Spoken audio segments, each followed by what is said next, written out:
Start at the very tip of the leaf and make a small straight stitch in the center by bringing the needle up at 1 and down at 2.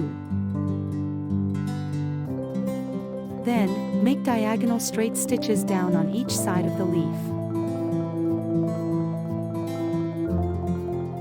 Make sure not to leave any spaces between 2 stitches, and to keep the edges as neat as possible. Continue the same process to complete the one side of the leaf. The simple satin stitch is used in a particular way to fill in a leaf to give it a more realistic appearance.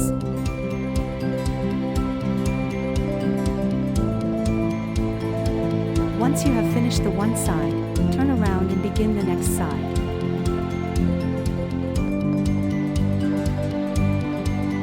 You will gradually see that the vein of the leaf shows up, giving it a realistic appearance.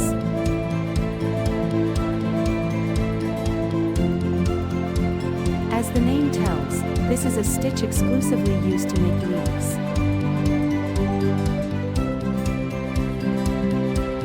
You can try to make the leaf with different shades on either side to get a different effect.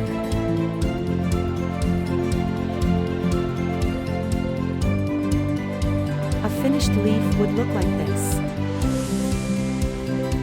To make sure each side of the leaf ends up even, draw a line down the middle of the shape before you get started.